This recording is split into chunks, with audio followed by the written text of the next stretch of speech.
Right, so welcome everybody. Delighted to have the opportunity to present this talk.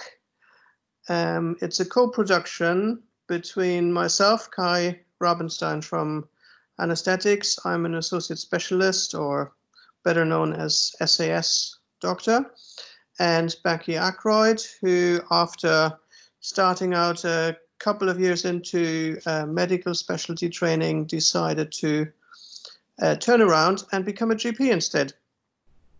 And so we met up in the course of our work and also via social media, and we both have been diagnosed as being on the autistic spectrum, for which the new umbrella term now is neurodivergence. So today's chat, presentation, talk, whatever you want to call it, is going to be quite different, we hope, from the typical Grand Rounds presentation. In fact, it is all about difference and perception.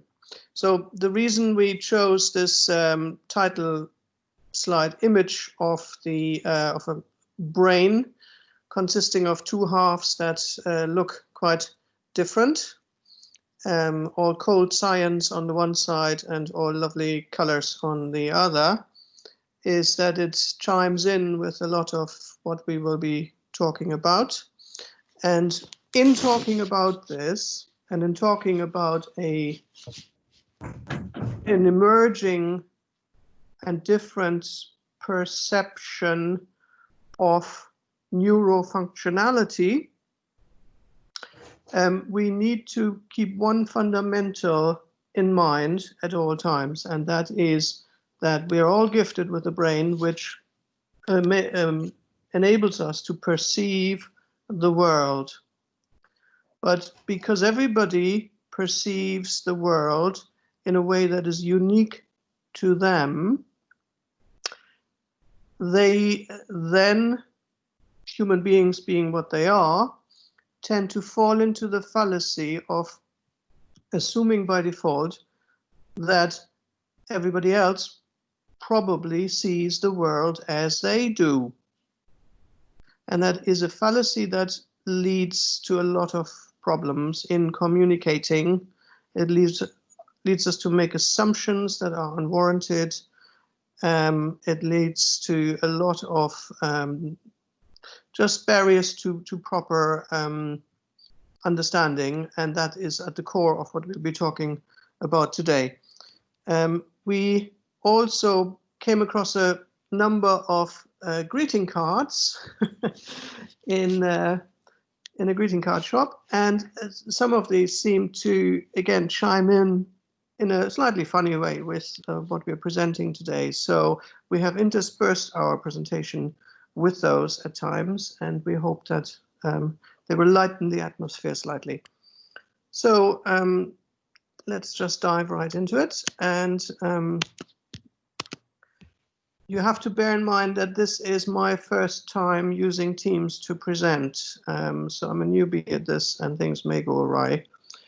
Anyway, so opening the Independent today, I came across this, and it's very handy, delightful, in fact, as Becky put it, that, how did you say that?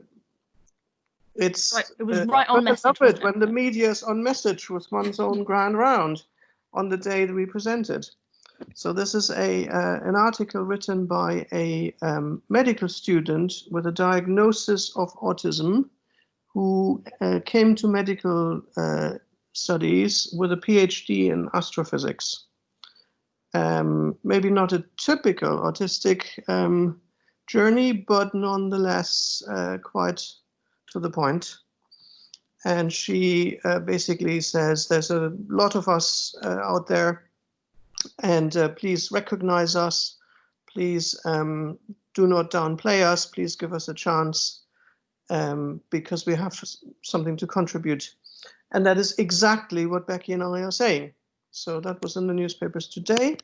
Here's a couple of other works, books, plays, whatever, that have in recent years highlighted the experience of autists and neurodiverse people.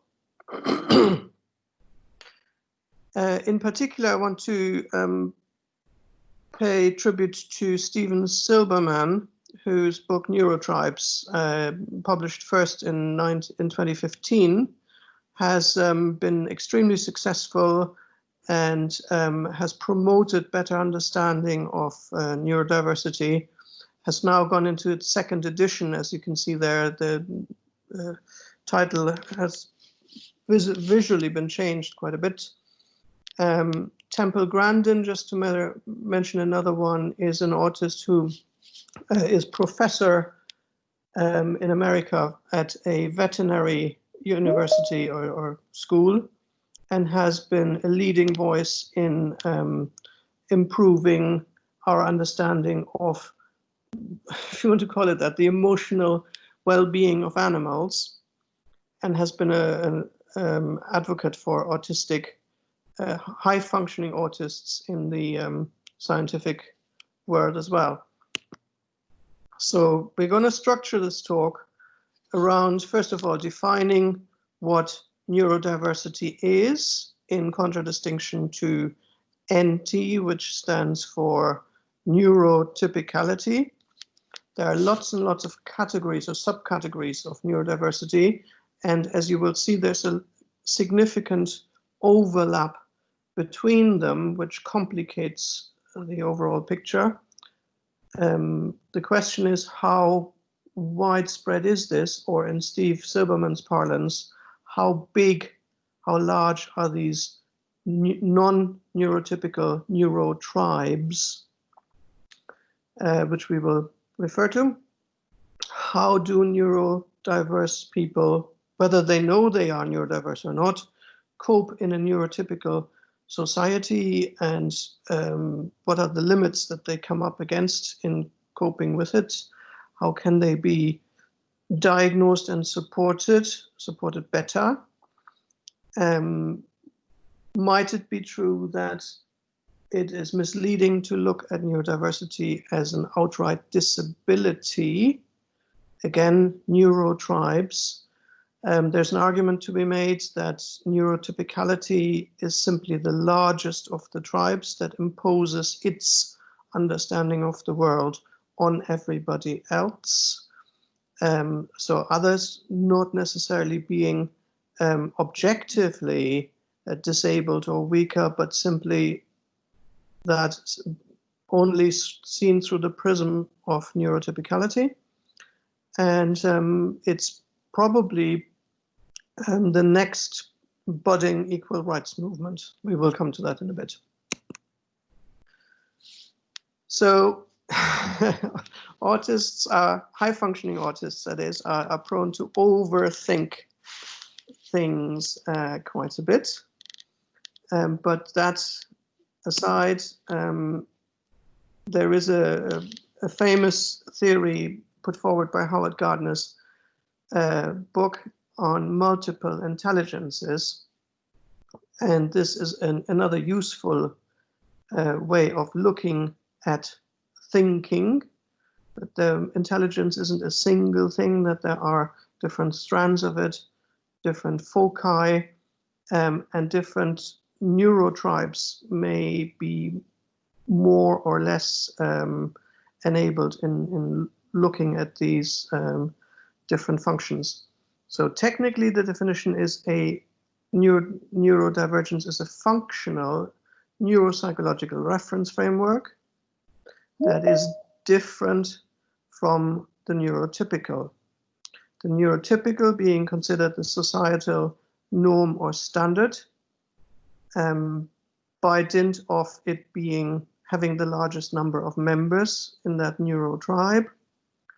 And so their way of perceiving the world, of thinking, of acting and communicating is perceived as that which is normal, and everybody else who does it differently is not normal or not typical.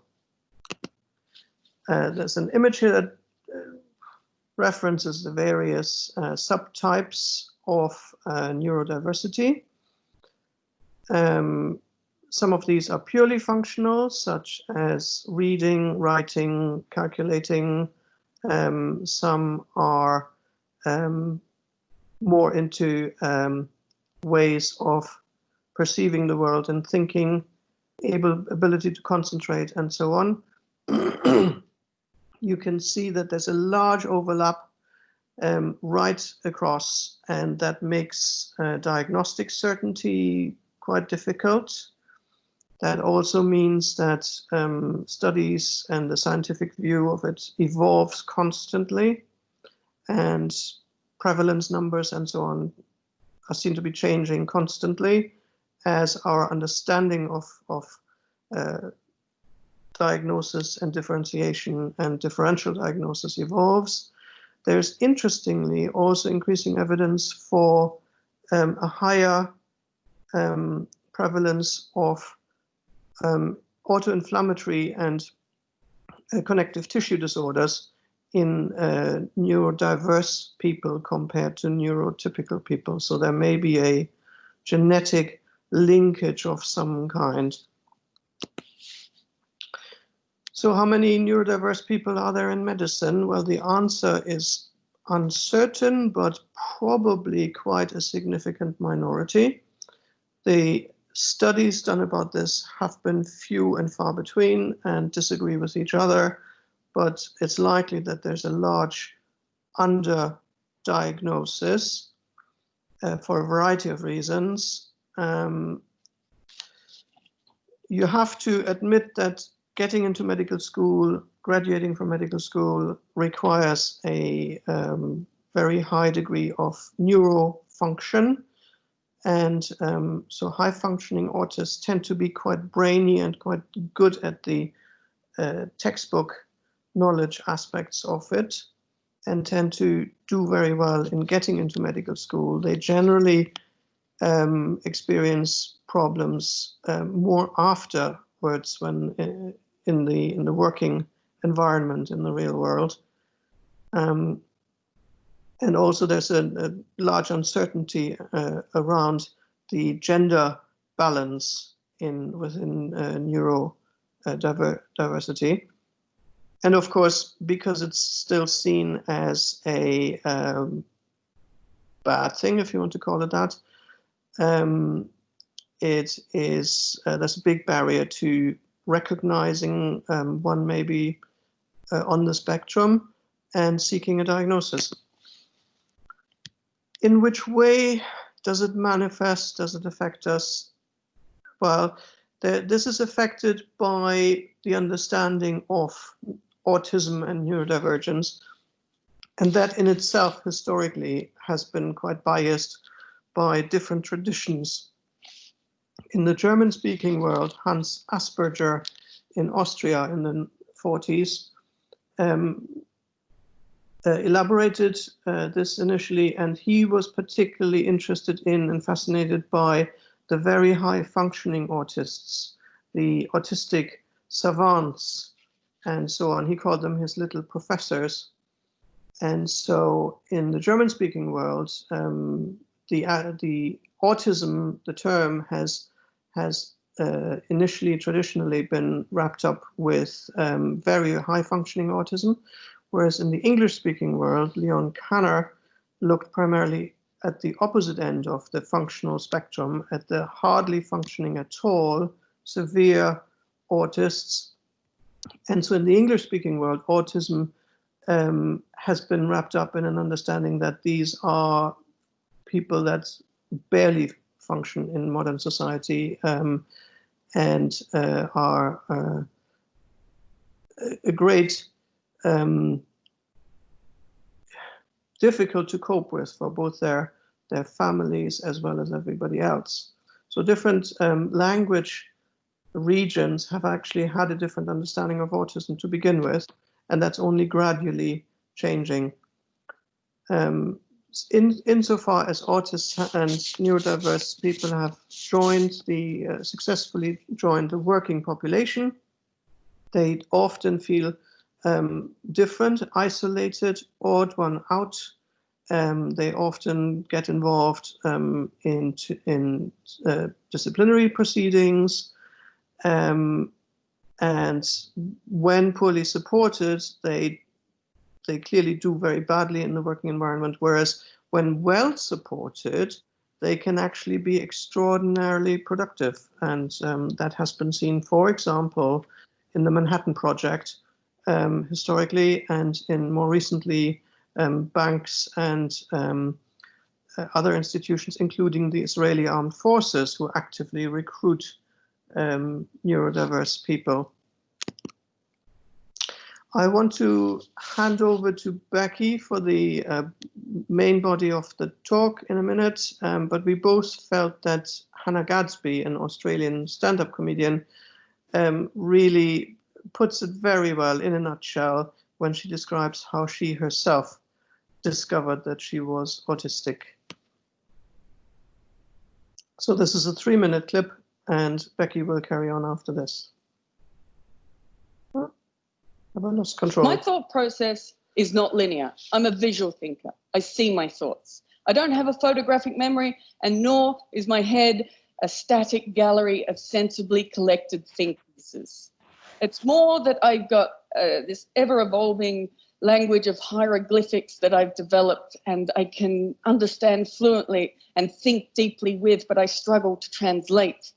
I can't paint, draw, sculpt, or even haberdash. And as for the written word, I'm okay at it, but it's a torturous process of translation, and I don't feel it does the job. And as far as speaking my own mind, like I said, I'm not great at it. Speech has always felt like an inadequate freeze frame for the life inside of me. All this to say, I've always understood far more than I've ever been able to communicate. Now, about a year before Grandma died, I was formally diagnosed with autism. Now, for me, that was mostly good news.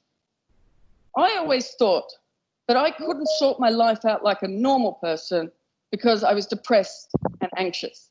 But it turns out I was depressed and anxious because I couldn't sort my life out like a normal person because I was not a normal person and I didn't know it.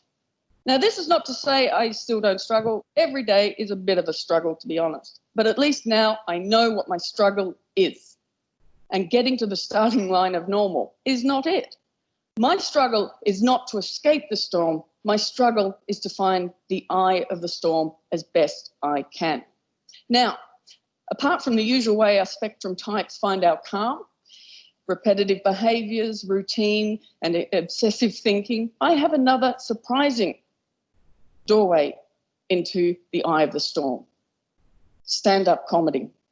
And if you need any more proof I'm neurodivergent, yes, I am calm doing a thing that scares the hell out of most people. I'm almost dead inside up here.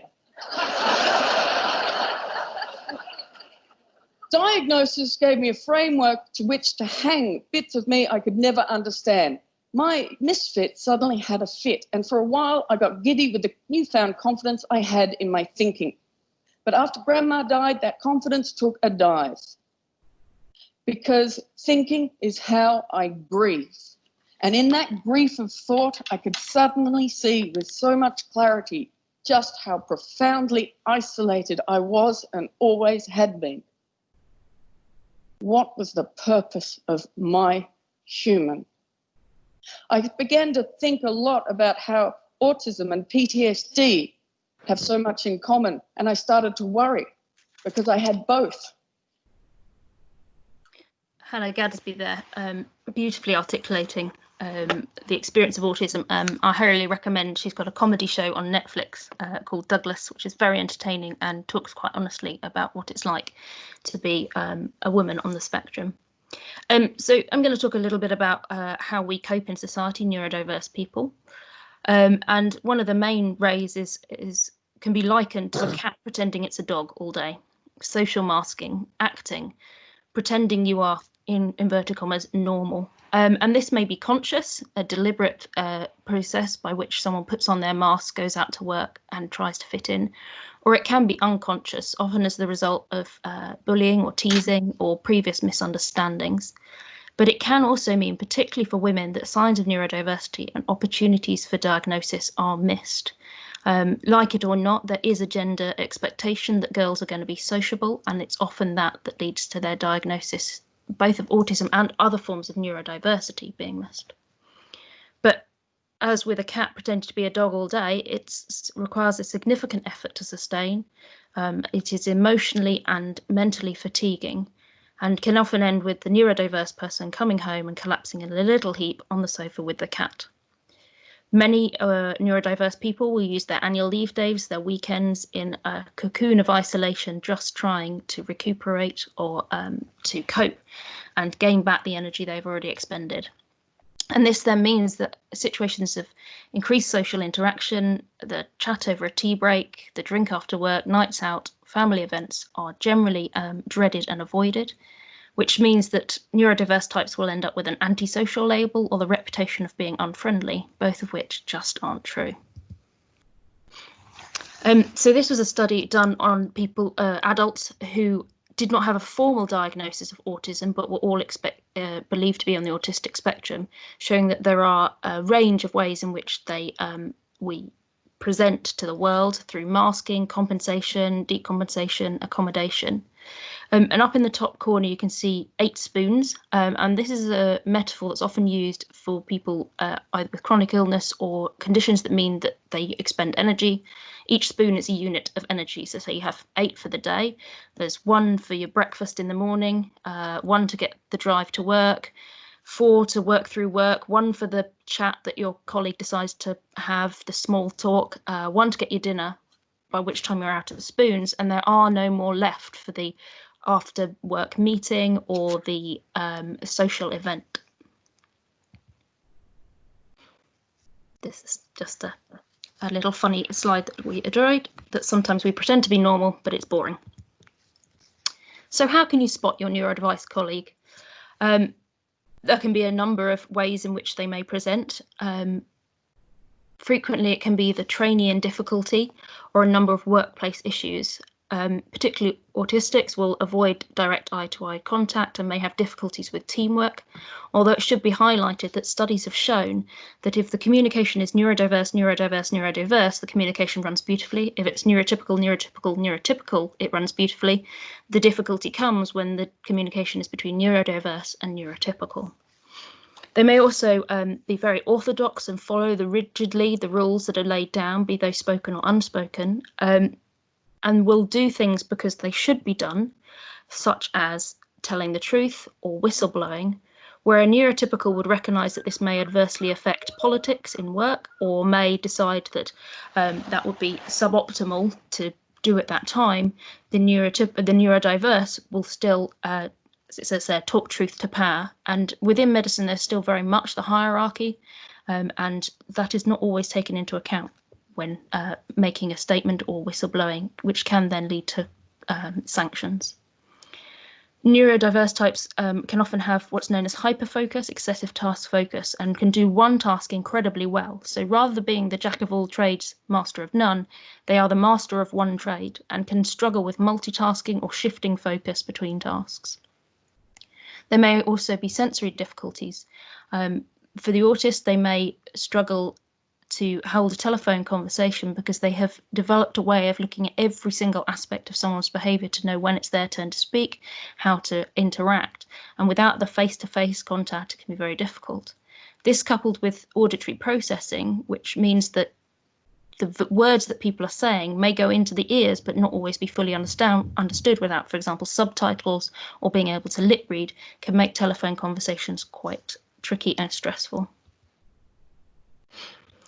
Moving outside of autism, there are other issues that might present with neurodiversity: clumsiness with dyspraxia, pervasive spelling mistakes with dyslexia, recurring calculation errors with dyscalculia.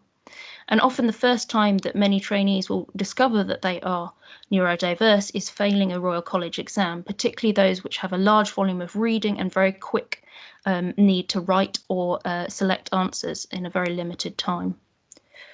I'm really grateful actually that within the GP training program, the failure of the first AKT, it often is a prompt for people to be assessed for dyslexia, which is a very proactive approach locally.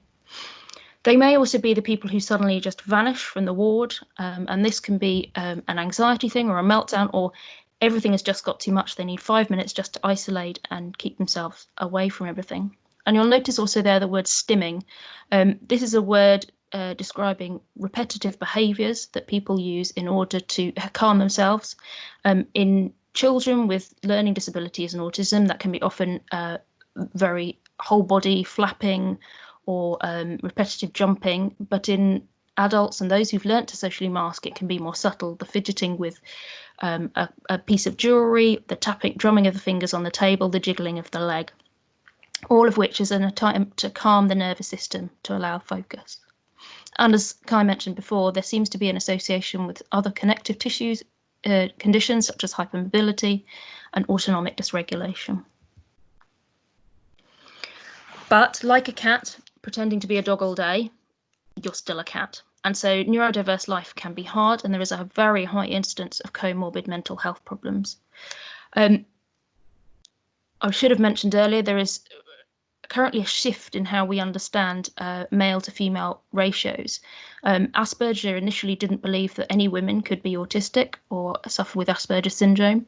He did later recant on that. And through the development of work with Lorna Wing, we're beginning to understand that actually the incidence is much more equal. I think we've gone from believing it to be like 19 to 1 down to 1.5 to 2 to 1, with a slight preponderance in favour of males. However, that may again be just due to diagnostic techniques. Lots of the studies are done on men. But as I say, there can be high levels of comorbid health problems, and these are less to do with the neurodiversity itself, more to do with trying to be neurodiverse in a neurotypical world. And again, probably to do with underdiagnosis and societal expectations, these problems often affect women and girls, and those with a higher IQ more. And sadly, suicide is the #1 cause of premature mortality in autistics with an average or above average IQ, trying to escape from a world they don't feel they belong in.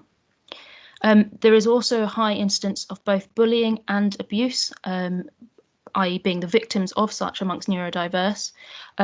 This can be due to general vulnerability, a trusting nature, taking things at face value, but it can also be because both adults and children are very good at spotting that which is different and picking on it and deriding it.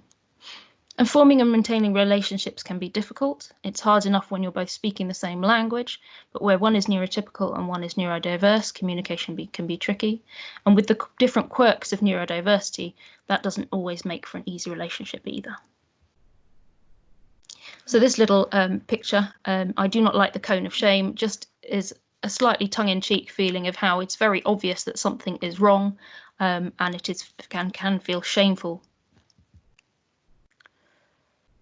Thankfully, over the last century and over the last few decades, particularly the last few years, attitudes in society have been changing. Our attitudes towards LGBTQ, race, and allowing men and women who have been victims of sexual abuse to speak out are becoming more and more the case. Still, there's a long way to go, as we know from George Floyd and the Black Lives Matter, but they are prominent and people are able to be more open and out about their sexuality or about their previous experiences. Unfortunately, neurodiversity is still, in inverted commas, in the closet, and lots of people will hide their neurodiversity in order to feel like they fit in the world. And there is still a stigma associated with that. So, intervention. This is very much not making the neurodiverse person into the neurotypical. That's not going to end well, but instead accommodating and changing the environment so that those who are neurodiverse can flourish as well as those who are neurotypical. It is widely underdiagnosed, and as I said, the gender balance is probably more close to equal than we previously thought, but there is still a long way to go in improving how diagnosis is carried out, particularly in those who are higher functioning and may mask.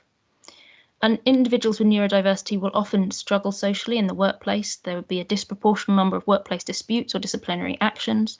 And employers may struggle to put appropriate adjustments in place, even though some of them can be quite simple, such as a quiet area where interruptions are forbidden to allow people to focus on a particular task. And just general wider appreciation, knowing that neurodiversity exists and knowing that it's okay, it's a different, not an inferior way of thinking, can improve workplace and social interaction, productivity, and helpfully reduce psychosocial morbidity. So how can you help your local neurodiverse colleagues? Staff members being made to feel welcome, part of the team, rather than having to prove their worth first. Their worth may come far down the line, or it may be something that you see without knowing their neurodiversity. Just because somebody looks a bit odd, doesn't seem to be conforming, or appears to be underperforming, it doesn't mean that they are bad or wrong. They may actually just be neurodiverse and struggling to align themselves with neurotypical expectations. It can be helpful if you suspect a colleague is neurodiverse that they can be supported in seeking formal diagnosis, but because of the stigma still attached to labels such as dyslexia or autism, that can feel insulting. But if we rid ourselves of that stigma, it can really open up the world and make it much happier for all of us. And then if reasonable adjustments can be required or requested, they should be carried out. And there should be an encouragement to be open about your diagnosis of neurodiversity. Is part of the reason that Kai and I are standing up, not really standing up, virtually standing up for neurodiversity. And there should be institutional support to run a neurodiverse forum to allow people to meet together and meet each other. Although it's not one of the conditions covered specifically by the Equality Act, it could be argued at a tribunal that it is, and therefore there must be no discernible discrimination in terms of career progression, the same as for race or sexuality.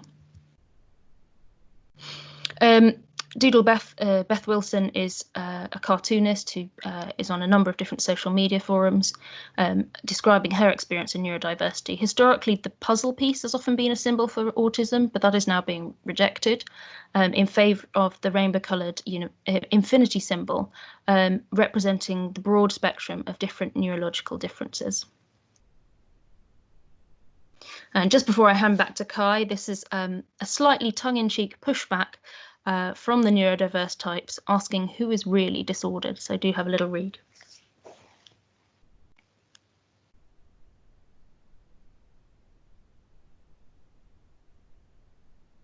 So this comes back to what I said earlier.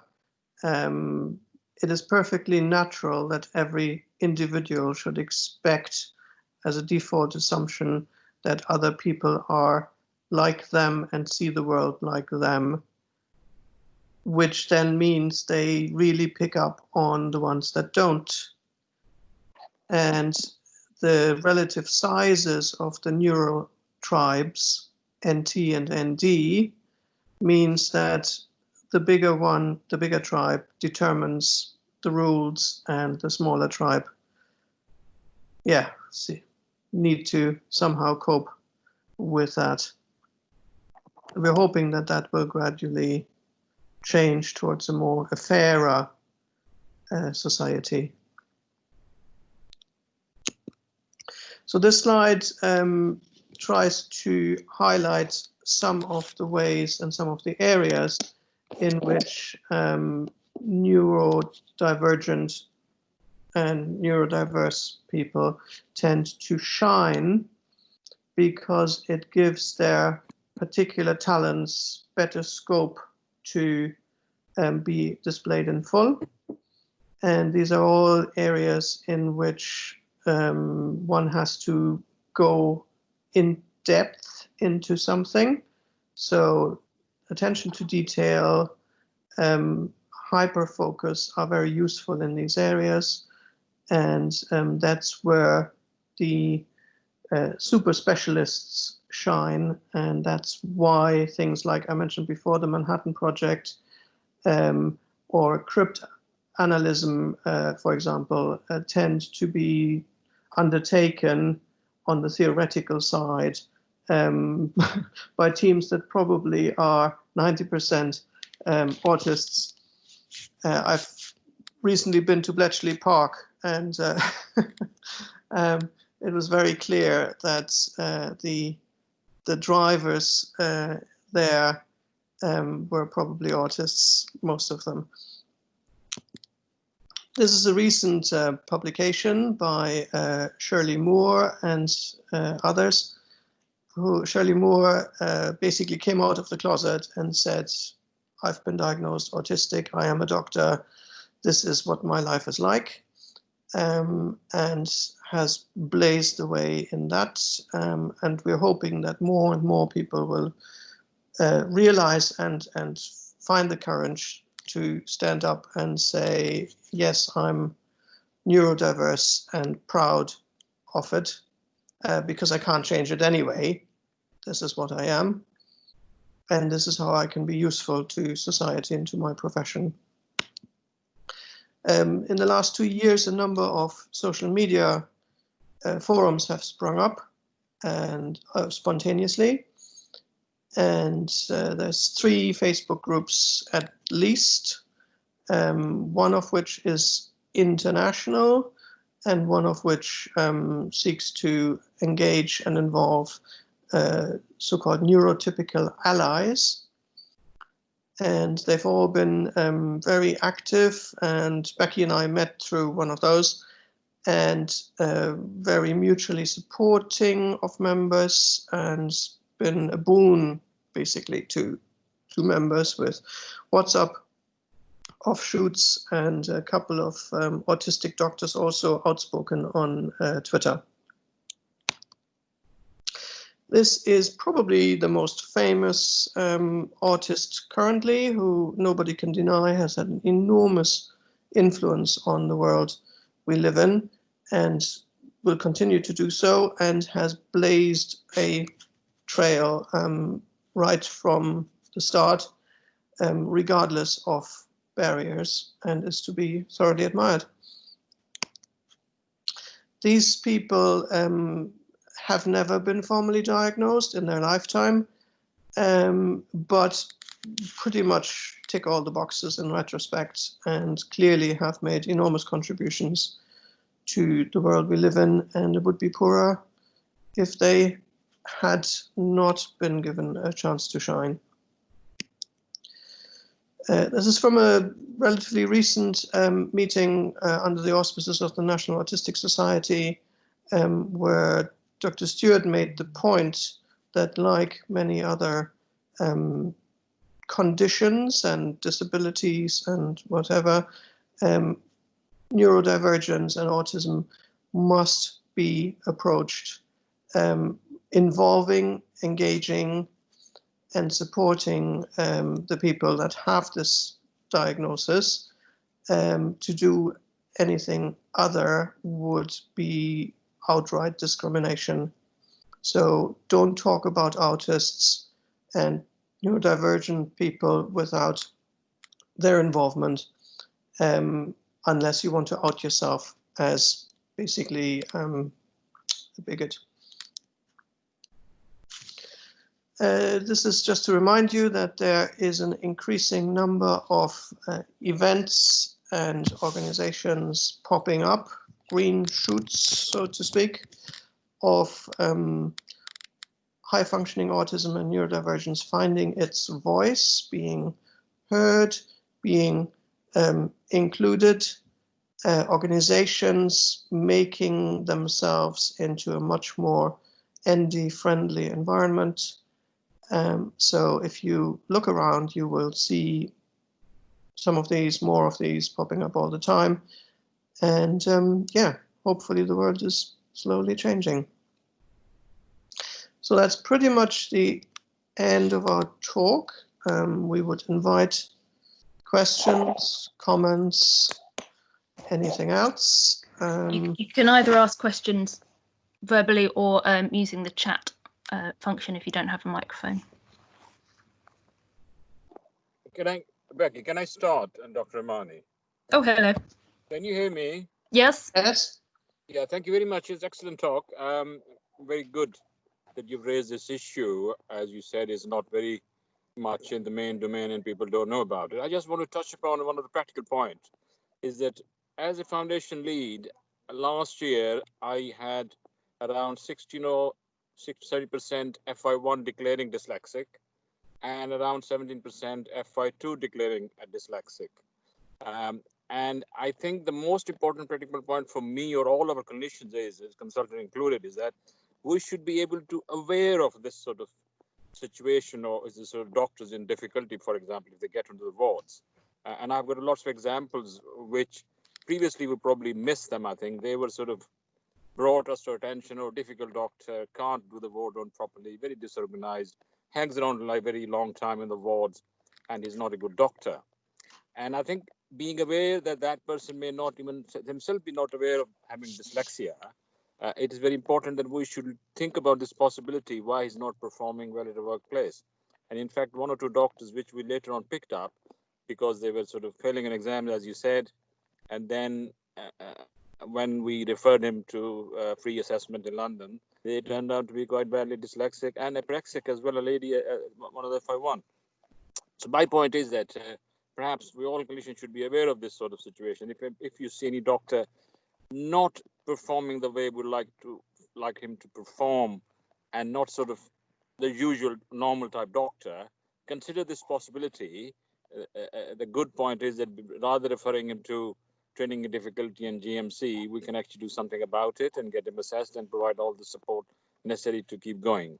So I think this is very important that we all clinicians should be aware that if doctor is not performing at workplace, this may well be the reason behind it. Thank you. Thank you.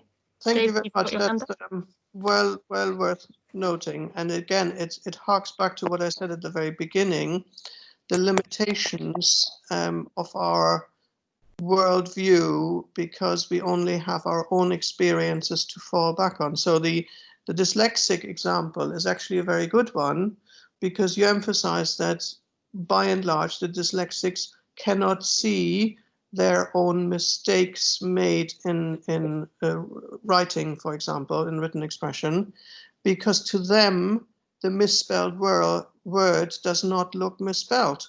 That's correct, yeah. It's as simple as that. So to treat them as, oh, you're stupid, why can't you get it right, is actually imposing a load on them that they're very badly placed to handle, because they don't recognize that it actually differs from the neurotypical spelling. Yeah, and I think the important bit is that the doctors we picked up, one or two, I think, and they moved on, they themselves did not know that they've got this problem. They were just perceived lazy, could not do ward round. One was on James ward, for example, and could not do ward round, and he could not spell properly, could not organize things after the ward round, and consultant had no time for that sort of trainee. And he came to me and said, Adam, what's wrong with this bloke? So I think he turned out to have dyslexia, and he did not know that he suffered from this condition. As you said, he thought he's doing okay, his spellings are okay, and he's fine, but he was not. So I think it's very important that if somebody is not performing, just think about this possibility. And I think we now have got pathway in the organization to refer them to a specialist assessment. I think it's free of charge in London. Yes, it's through the professional support unit, the PSU. Yeah, I think so. Yeah, you're right. Yeah, thanks.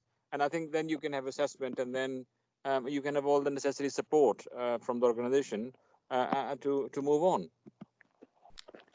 Yeah, I think we need to remember that by very virtue of becoming a doctor, these trainees have made it through medical school. They will not be underperforming deliberately. Mm-hmm. David Barkley has his hand up. David? Hi, greetings from Eastbourne. Thank you, Kai. Thank you, Becky. Superb presentation.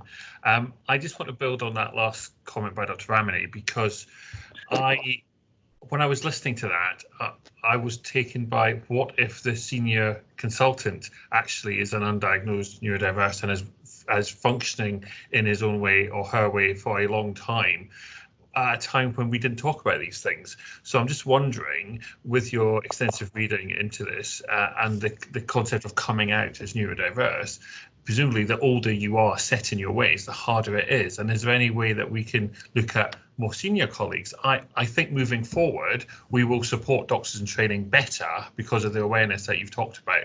But there is something about us oldies. Any thoughts on that?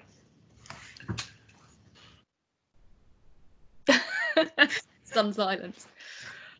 I think you've opened the bottle. Yeah, I have deliberately, Kai, deliberately. Kai, do you want to go first? Well, from my specialty, anesthetics, in particular the subspecialty of intensive care, it's quite fascinating to me that I believe, subjective impression, that up to a third of the intensivists that I have known are probably on the spectrum or are neurodiverse. I think So that's I would very agree true, yeah. that it is a, I think there, what's known as the dark number, the people that we don't know about and they themselves don't know about is probably quite large, and it's probably been a very tough path for them, and they're probably very hesitant to think about, to consider submitting themselves, coming forward for a diagnostic process, because they fear that it may upend the world. And yeah, it's difficult. I think we also have to remember that, you know, both Asperger and Kanner were only working in the 40s and 50s. This is a, relatively speaking, very new phenomenon, and therefore people won't necessarily have a diagnosis literally because it wasn't a diagnostic thing when they were younger. And Mary's commented in the comments she was 45 and a consultant anaesthetist before she was diagnosed. I was in my 30s, and so yeah, they may not even know that they are. I think it's going to be like mental health. The more people speak out about it, the more acceptable it becomes. There are a number of people with their hands up. I think Dr. McIntyre was first. Hello, Becky. Hello, Kai. Thanks for the talk, which is very interesting. You almost seem to be saying that a propensity to neurodiversity may be neurotypical in some specialties. So I mean, it's quite interesting that emerging from what you're saying is a suggestion that it actually mightn't be a bad thing as a doctor. And I'm just putting that in there because I always get slightly concerned when one attaches labels to things that one creates difference and you know, perhaps there is something desirable in certain specialties. We shan't mention anesthetics. No, but where an attention to certain factors, you know, the joke about specialties where you're not interested in the patient, for instance, you know, I think one wants to be careful not to throw babies out with bathwater a little bit in terms of creating too much difference in these things. It's just a contra thought. I quite agree. I think that it is, for me, certainly speaking purely personally, my neurodiversity is what allows me to practice medicine. And I would say that it's, you know, it boils down to horses for courses. So people should be supported in playing to their strengths. Obviously working on their weaknesses, but probably more than that, playing to their strengths.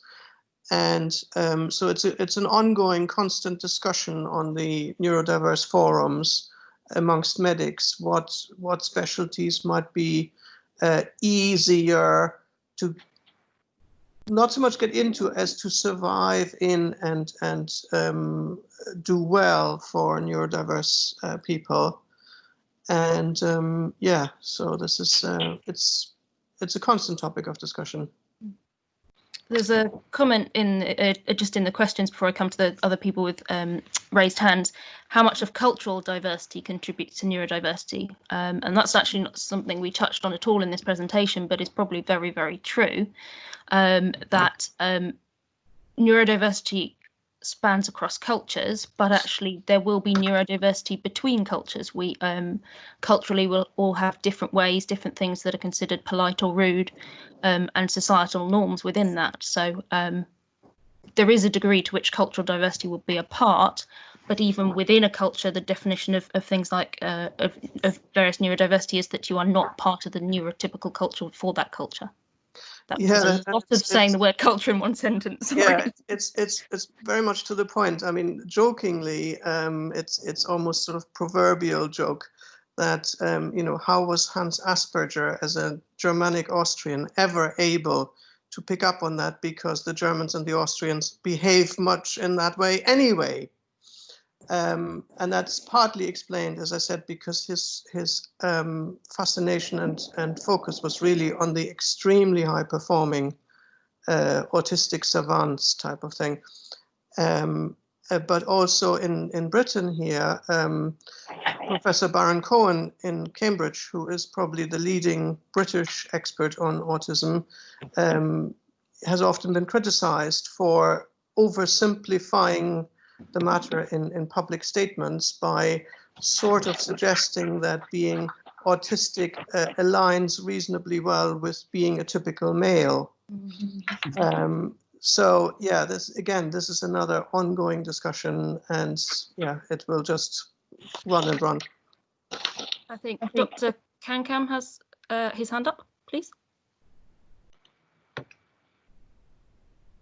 Yes, thank you. I mean, this is a very eye-opening presentation, and I just want to comment on, support what Dr. McIntyre was alluding to earlier on, and then sort of ask a few questions from there on. There was a slide you showed which talked about the fact that there's attention to detail, deep focus, absorb and retain facts, etc. And that's almost like describing the typical doctor. And then my question from then is that, does medicine particularly attract people who are neurodivergent? Because that's probably, we have to speak the truth. We have to tell people they are dying. We have to tell people they are stupid sometimes. And we have to aspire to very high standards in everything we do and challenge things that we think are not true. So my first question is, does medicine as a profession have a higher proportion than normal, or than you would expect in the normal population of people who are neurodivergent? And to follow on from there, somebody talked about specialties. It's a two-pronged question. Is just as IQ was used sometime in the past to determine who was intelligent or not, it's been debunked, that it's culturally not appropriate. Would you envisage that in future, through medical school, neurodivergence will be looked into and people sort of ushered into the right specialties for them, as it were? Question is to both of you. So your first question was, does medicine select, or do people select medicine because of neurodiversity? Or do people gravitate into medicine because that is the way we work? I think almost certainly. There's an element to which it is an attractive thing. I think lots of the sciences generally will be, but actually pretty much anything that's high functioning or a high flying may well attract neurodiverse individuals. There's a silly little quote that says, well-behaved women very rarely make history. And it's much the same if you want to be a high flyer, you want to achieve, you do have to be single-minded and obsessive in what you do. So yes, I think many high-functioning, high-flying professions may do. I often look quite interesting, particularly with Hannah Gadsby, stand-up comedians, how many of them may be autistic in their observation and social commentary. But that's a little aside. Kai? Yeah, I would largely agree with that. I think that taking medicine as a profession, as I've sort of said before, I do think the proportion of neurodivergent people in medicine is probably higher than in the general population, but I do not believe that medicine is the profession or professional branch with the highest proportion of neurodiverse people in it. I think that's probably accounting and mathematics, but yeah, I mean, it's play to your strengths, and people do that instinctively. So the high functioning neurodivergent people will find probably that they shine in science and mathematics and engineering, and likewise others who face practical difficulties. So if they are particularly clumsy, They will, not go into professions that demand them to be very good with their hands. So it sort of stands to reason. And for the second part, I would very much hope that that will come to be the case. I think an assessment for neurodiversity or neurodivergence, which are similar but not the same thing, should actually become a standard step along the path to becoming a qualified medic. I would caveat that occasionally these things they must go hand in hand with a reduction in stigma, not as a way of weeding out people who are undesirable in inverted commas. Absolutely, I couldn't agree more. Dr. Deshore, I think you have your hand up. Thank you very much. Excellent presentation, Becky and Kai. I didn't know what neurodivergence was, and I've previously also asked you, but you never diverged until today. But the going forward, what I just wanted to say through Grand Round to everybody, particularly in medicine, that at the moment we are trying to have focus groups, and we have sent WhatsApp messages and bits. That what have you found that works very well at Conquest Hospital in last 1 year and that we should retain, and what are the things that we should change? Maybe it is one of those things we should change. And if I can get some feedback from people directly to me by email, then we can work on it going forward as to what are the bits and pieces, like the reasonable adjustments that you said in this particular connection, but even otherwise, more generally, and that will help if you can communicate that to me by email. Thank you. Thank you. There's a comment in the chat from Kim Novis. Identifying the neurodiversity is one thing. It's very important to know how to support that individual. I often find that once diagnosis has been made, managers lack understanding, therefore support or adjustments are delayed and can lead to further issues of confidence for the neurodiverse person. How can we increase awareness? So there are a number of external companies who offer training, particularly for managers. Genius Within is one of those based in Brighton. I slightly hesitate because they are better on the aspects other than autism of neurodivergence. But their CEO, Nancy Doyle, one of her pictures was on the slides quite early on. She has ADHD and is obviously therefore very attuned in how that can help. The professional support unit also runs courses, particularly communication courses. I think a lot of trainees aren't aware of the professional support unit. So just to highlight that to consultants, medical education, people like that, it is there in existence. If they are a trainee in KSS or London, they can access the professional support unit, which has a number of different aspects. It is confidential. They don't need to tell anybody that they're accessing it.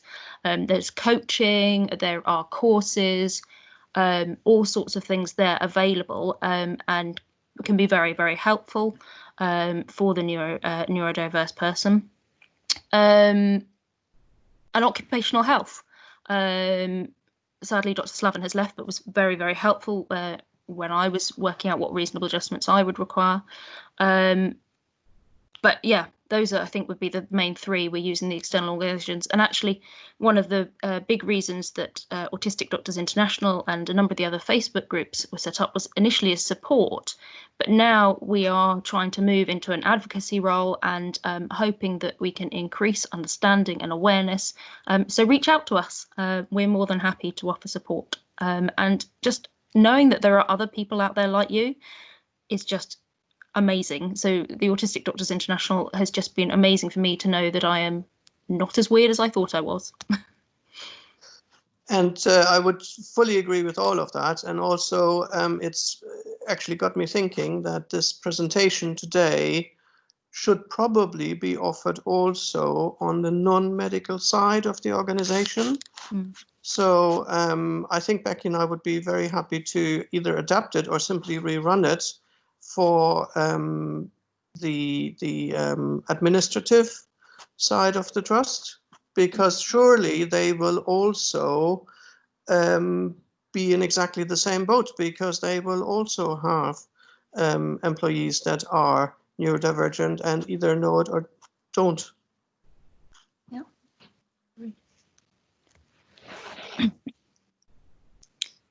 Were there any other questions or thoughts, comments?